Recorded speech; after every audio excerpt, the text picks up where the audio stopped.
if there's a deeper understanding to why one owns something, then it's a movement I can get really behind once I get educated, because I'm desperately sad that people buy things to close emotional gaps, because people are insecure and they need validation from others. And I think they use items to get validation from others. I really do. I think when I think about anything I buy, it's 100% for me. Even all the tchotchkes, the thrill of finding them at a garage sale, or like the one thing I actually buy that I think is silly is like custom New York Jets jerseys, but it's so for me. And I'm happy that I don't buy things for other people's opinions, but I think most people do. There's something very in the air that is manifesting to me that's clear, which is we have a lot of people out there that really pretty much live their lives based on other people's opinions. And I just know that right now somebody's listening or watching who overextended themselves and owns things they can't afford, actually desperately loves their parents. Like, it probably comes from a place of like, secretly, I'd like to still be living with my parents. I like them so much. It'd be nice. I don't feel a burden if I walk through the kitchen and be like, hey mom, like I can live my life, but like it'd be nice to say, hey mom, like I like it. Anyway, nonetheless, I think a lot of people are overextended, and I think they could restart. And if they're in the context of you're overextended, you're underwater, you're in debt, you're living too much above your means, you can sell off your home that you bought that was too big for you in the first place, get some level of dollars back, or at least get out of debt or a mortgage, move back in with your parents, which is if you're not worried about your high school friends or your coworkers saying, oh, I'm sorry that you moved back in with your parents, if you can deal with the stigma, well then that's probably a nice way to save some, first of all, again, plenty of parent and children relationships are not great, but plenty are amazing. Millions of relationships out there where both the kid and the parent would think it's the greatest thing that ever happened that the kid came back and lived there for a year or two, including the family, but people have pride or have a preconceived notion that that's unacceptable, that's in the air. And so I'm trying to start conversations that I believe in. I believe there are hundreds of thousands of people who would become miraculously happier if they saw the world in a different way and did something as practical and as out of left field in at least today's popular society as selling their home, getting back that equity, moving in with their folks for a couple of years and reestablishing a career. One of the big things that I'm passionate about is, are you doing something you enjoy to do? Like happiness and fulfillment has to become a much bigger part of the conversation than financial upside. I'm always very hurt when people think that I'm pushing hustle and too much work and make it for the money. My behavior doesn't map to that. I would have been a venture capitalist then. Like I'm talking about actually liking what you do and being in a place where you don't have issues or internal mindset struggles because you actually have been able to start the process of not worrying about other people's opinions. Look, there's a lot of people, I don't post pictures of my family on social media.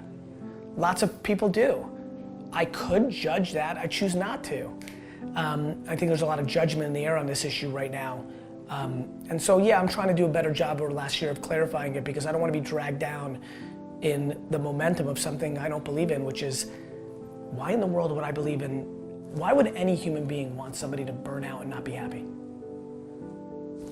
But guess what? I would be burnt out and unhappy if I worked 9 to 5. I would die. I know unbelievable amounts of unhappiness from people that work 40 hours a week. Who gets to decide?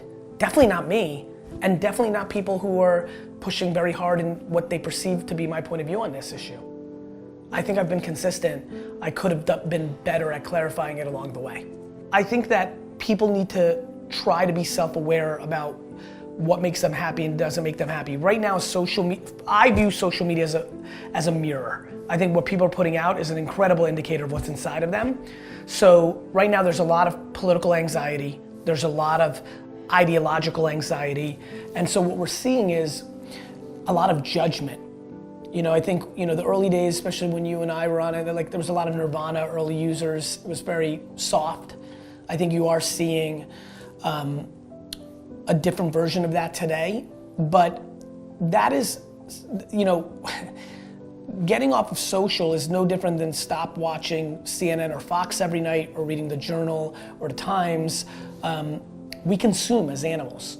And I think if one feels overwhelmed, they should stop consuming. But I don't put social media consumption in a very different place than the films and music and books that one reads.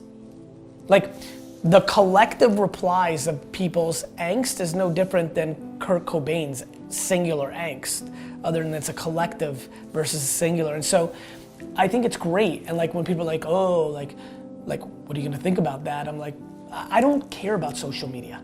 I really don't. I care about humans communicating with each other.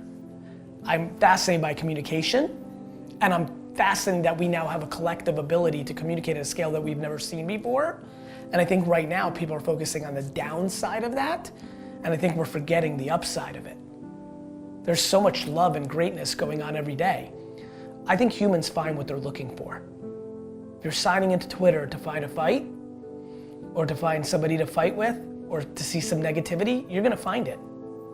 I think if you go to Twitter or Instagram to find happiness and positivity, it's there at scale. Like if somebody wants a meaningful life, live a meaningful life, just get happier. I think the people that you spend your time with is a big one. The amount of people listening right now who've got a mother who's super pessimistic and cynical, but they love their mother, and they don't realize that cutting down their time from 7 hours a week of engagement with their mother to 2, and adding, like going out of their way to seeing the person that's always smiling in the office and trying to spark up a friendship and become friends with that person, and cutting up that 7 hours a week from mom to 2 to mom, maybe 30 minutes with that person, and maybe reallocating the other hours to themselves or other things is a massive deal. It's a massive deal. Like, there's only offense and defense. There's only the force and the dark side, right? And I think that right now a lot of people are choosing to be driven by fear and negativity without realizing it. And so if you're listening right now, my biggest thing is start leaning into a little bit more of optimism and positivity. I think where it overcorrects is when it goes into delusion, and that's when you start creating entitlement. And that is the tightrope that I've been talking about, thinking about, watching. And I create entitlement a lot of times because I like positivity, and it took me a little while, maybe 20 or 30 years, 20 years of operating and managing and parenting and being like, okay, I can see this, but I'm a product of not having entitlement. And so one of the things that's struck me in the last year that I'm like, oh, wait a minute, these people think they're right. I never think I'm right, ever. I think I'm communicating my observations. I have no interest in telling anybody how to do anything. Really, I don't. I don't have that level of audacity. And I think what I'm watching is I'm surprised that some of my friend contemporaries that take different points of view are coming at it with more of a, I'm right, you're wrong. You know? That's been really interesting to me. That's something I want to throw more in the air. It's probably why I'm yapping now and being late. Yeah. Because I respect your platform and like just kind of respect your point of view on this. Like, I'm surprised that we've gotten, not surprised, we are in that place. And so I'm gonna do a much better job over the next half decade to say, look, this is how I see it. These are my circumstances. And I think I also am pretty aware of my happiness. And not that everybody has the same chemicals or circumstances, but I would feel remiss not to speak about what I see. I also think that when we start demonizing work ethic, we get into I think we are the byproduct of the last 10 years being so fruitful. You know, a lot of the people that push against me are venture-backed company founders who were able to raise $25 million over 4 years based on their idea by never running a profitable company. So everybody, and not that they're wrong, I just think everybody has different perspectives.